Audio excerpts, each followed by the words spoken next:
Доктор Игнатова, какво е вашето мнение за българското здравеопазване и по-конкретно за стоматологичната помощ? Стоматологичното здраве е основен елемент от общото здраве и изключително важен фактор за качеството на живот и за комфорта на живот. Така че стоматологичната помощ е решаваща за да говорим, че едно общество е развито и че едно общество е напреднало, каквото очакваме да бъде в държава от Европейския съюз. Нивото на денталната медицина, както я наричаме сега по изисквания на Европейския съюз, в България като възможности за лечение е много високо. Разликата с ситуацията от преди 10-15 години просто е революционна. Напредъка в технологиите е огромен. Напредъка в апаратурата е очевиден за всеки. Това личи от всеки съвременен кабинет стоматологичен, когато го посети. Така е. Почти не може да се прави сравнение с предишните условия, при които работехме. Разбира се, и тогава влагахме много голямо старание и човек с квалификацията си постигаше добри резултати, но при всички случаи добрата техника, модерните технологии, модерните материали, всичките са от реномирани фирми от Западна Европа, от САЩ, от Япония, дават възможности за много по-добри постижения. Но сте и по-скъпи. Категорично са по-скъпи. Стоматологията е скъпо нещо в целия свят с висока себестойност.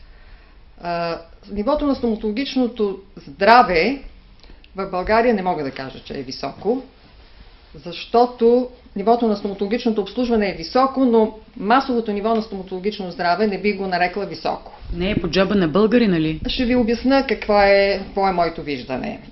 Откакто влезе здравната реформа и се създаде здравноосигурителната каса, основен приоритет, което е изключително похвално, е лечението на деца. Пакета, който здравноосигурителната каса предоставя за стоматологично лечение на деца, е действително оптимален.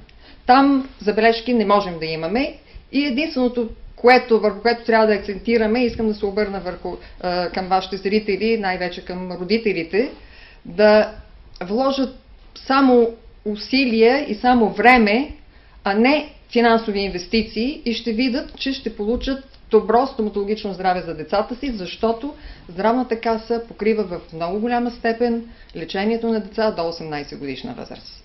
Моите наблюдения обаче не са такива, че родителите активно търсят помощ за децата си. Не мога да си го обясня защо. Може би ниска здравна култура. Може би не знаят, че здравната каса предоставя тези услуги, но с съвременните методи, с най-последните видове форми на лечение на деца и материали и технологии може да се постигнат много добри резултати. Така че не бива да се съжалява за това, че училищните кабинети стоматологични са затворени. Напротив, сега всеки родител може да избере кабинет, който желае, зъболекар, на който има доверие, зъболекар, на който детето ще има доверие и ще бъде сигурен, че ще получи едно много добро лечение. А как оценявате превенцията? На какво ниво е превенцията? Превенцията, поначало тази дума превенция, профилактика, тя е ключова дума в речника на всички лекари от всички специалности и разбира се, това не е случайно, то не е самоцелно, защото превенцията има много измерения, т.е. профилактиката, да предотвратим възникването на едно заболяване или да предотвратим усложненията на това заболяване, да предотвратим неговото задълбочаване и тежките фази, които трудно са лечими.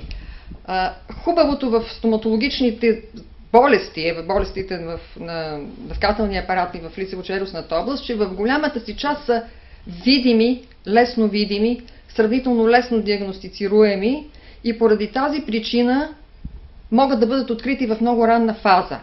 Отделно, изключително благоприятно е това, че те са зависими от поведението на човек в много голяма степен. Страхотно е една болест да е зависима от поведенческите навици.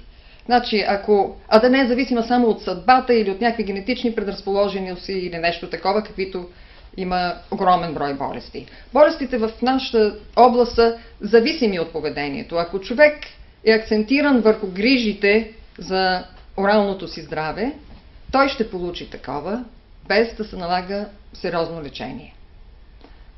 От другия много важен аспект на профилактиката, който сега в съвременното общество може би има и интересно звучение, е, че профилактиката винаги излиза много по-евтино от лечението. Всяка профилактика е по-евтина от всяко лечение. Всяко лечение в ранна фаза е много по-евтино от усложненията на следващата фаза на това заболяване. Много по-евтино е да излекуваш един начален зъбен кариес. Несравнимо по-евтино е от усложненията на кариеса, каквито са пулпита, некрозата, гангрената, периодонтита, абцеса, стигане до екстракция, след това възстановяване на дефектите на зъбните редици с липсващи зъби. Там вече нещата стават несравнимо по-скъпи. Не само по-скъпи, по-трудни постижими, по-травматично е лечението и с по-лоша прогноза. И в тази връзка